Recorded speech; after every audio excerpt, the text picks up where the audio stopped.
Media Matters decided to look into how cable news was covering women's health issues. So one of the things that they were talking a lot about was the proposed abortion ban in Texas. It was covered on CNN, MSNBC, and Fox News.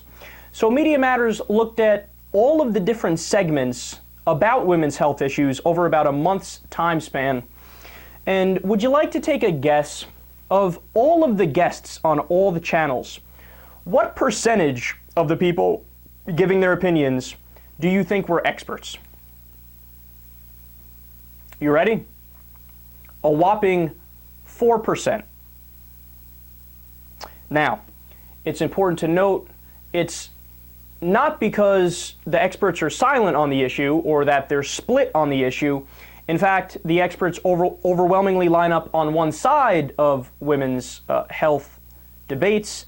The American Congress of Obstetricians and Gynecologists, which is the nation's leading group of women's health professionals representing thousands of OBGYNs, recently put out a statement in opposition to the Texas bill. The Guttmacher Institute, which studies reproductive health issues, has published similar public statements against harsh abortion clinic regulations on the state level.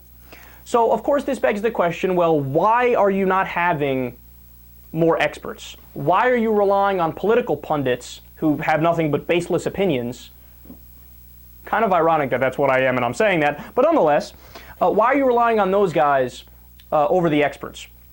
Well, the reality is, and by the way, they do this for other things too. They do it for climate change all the time. Media Matters always looks into that and they find out that, hey, look at that. There's only like 2 experts that talk about climate change and 98% of the time it's some asshole who doesn't know anything, right?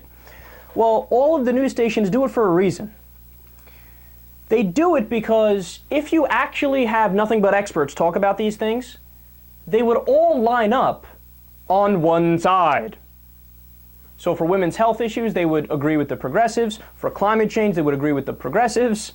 For economic issues, they would agree with the progressives. So if you actually listen to the experts, neutrality is gone. Because if you're being objective, you'll find out very quickly one side is right and one side is wrong. So since the media values neutrality over objectivity, they give you the fake perception that, hey, look, there's people on both sides of all these debates, man. See? Both sides, both sides, both sides. And as a result, only 4% of the people are experts. Now, I leave it to you guys. Is that a good idea or a horrific idea?